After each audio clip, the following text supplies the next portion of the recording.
Hey everybody, another lovely morning, walking on 75 pounds on my back, doing the carry the weight sandbag challenge. And thought we'd go a little bit longer today, because the sun has been bouncing around my head. Some of you know, some of you didn't. I live in Africa currently, and just came back recently from a trip to the Masai Mara game area, preserve, conservancy. It was incredible. Got to see 4 of the big 5 safari animals. Got to see a whole lot of wildlife in a protected natural state, and it was breathtaking every moment. And one of the animals we saw a lot of were warthogs.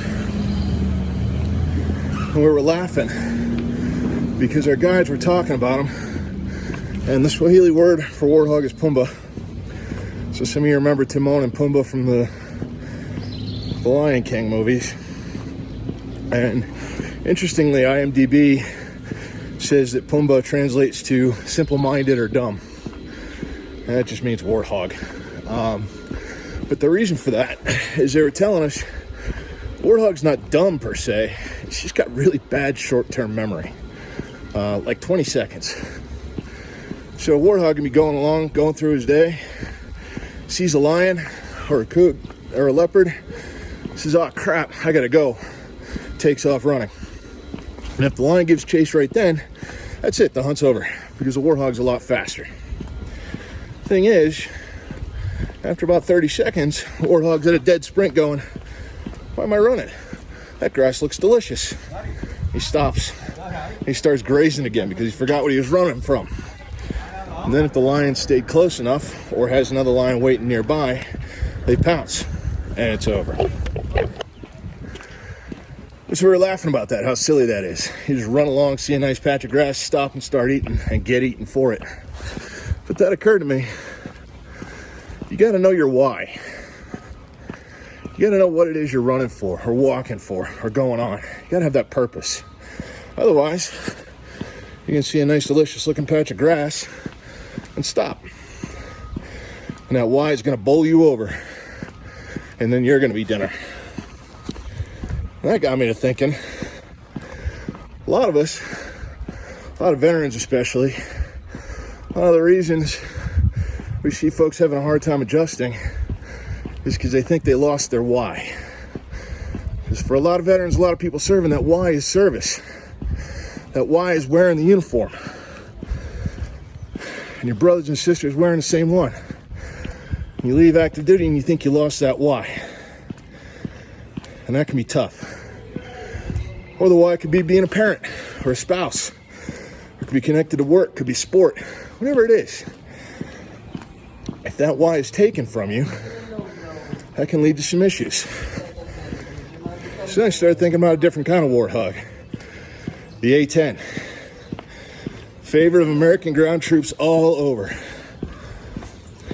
And what I love about the A-10 is it's a marvel of engineering, but what it really is a marvel of is reframing the problem. So way back in the day, Vietnam times, and then into the Cold War, when it was expected that the biggest battle between the US and the Soviet Union was going to be in a place called the Fulda Gap. It was going to be a tank battle. And it wasn't going to be pretty. We're talking tens, hundreds of thousands of lives lost in one small piece of ground, relatively speaking. So some Air Force generals said, "You know what we need? We need a tank killing aircraft. I need a fighter that can kill tanks." And they spent a lot of research and development money. And they came up with a bunch of great ideas. Till finally, as I imagine it, some brilliant engineer who had time as a ground combat troop helped them reframe the problem.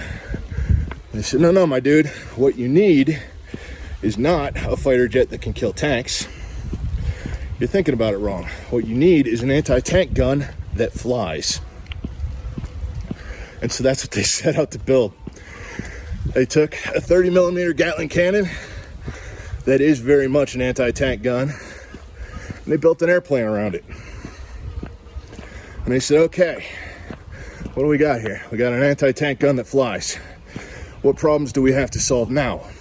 Well, in order to kill a tank with this gun, we got to point the gun at the tank in range, which means we got to get the nose of this airplane pointing at the tank in the range of the gun.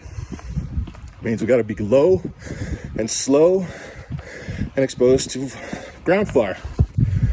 So, what problems does that raise? Well, you got to have a pilot, and the pilot's got to survive these passes. So you got to protect them from ground fire. So they said, fine. And they built a titanium bathtub for the pilot to sit in to protect them. And I said, what other problems do we have with this low and slow approach? And I said, well, it's going to take a lot of bullets. And we assume that. So all the hydraulics that control the flying surfaces are very likely to get leaky in a hurry. So they built backup systems, and they built it so they can fly on one hydraulic system.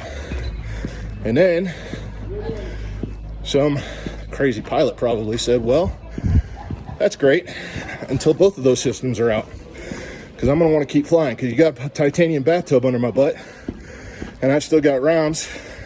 There's still troops on the ground need help. So they built a wiring system, basically a system of cables to control the flying surfaces in case all the hydraulics went out. And that airplane became the tank killingest, close air supportingest, favorite airplane of ground troops for decades. We still love it. You hear that sound, that 30mm cannon.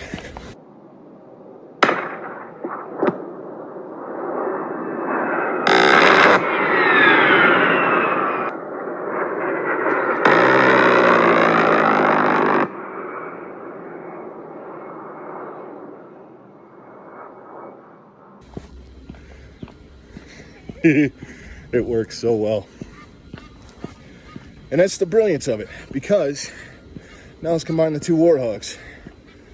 If your why is taken from you, or you lose your why, or maybe you don't know what it is, maybe you need to reframe the problem. You think your why was being on active duty and serving alongside your brothers and sisters. You leave active duty for whatever reason, retirement, end of service, medical. You think you've lost your why. Reframe it. Is your why wearing the uniform, or is your why serving something bigger than yourself? There are a lot of ways to do that. Be a teacher, be a mentor. Join police, fire service, medical trades. Anything that helps you and empowers you to serve a cause bigger than yourself. Can't find that professionally? Volunteer. If your why is the camaraderie and the brothers and sisters, find a tribe. If there's something you're interested in, I guarantee there are a lot of other people interested in it. Get together and nerd out about that thing together. Rebuild a tribe. They might not all look like you. Might not all be veterans. Might be completely different. That might even be better. Get to know different people. Why was being a parent, sibling, spouse, that ended. You're an empty nester, the kid's gone off doing their own thing. You've lost a loved one. Find someone else to care for. Make yourself needed again. Build a positive, supportive relationship with somebody who can use it, because you can use it too. Reframe the problem. Don't build a tank killing fighter jet. Build an anti-tank gun that can fly. And look in your life and look at your why, and look at some of the problems you're facing, and don't think in the negative. Think in the positive and break the needs down to their absolute core. Break them down to the simplest definition possible, and look at how you might fill that. So, just a short, somewhat abstract set of thinking that I had on the plains of Africa. Have a good day. Help somebody else to have a good day, and keep going one step at a time.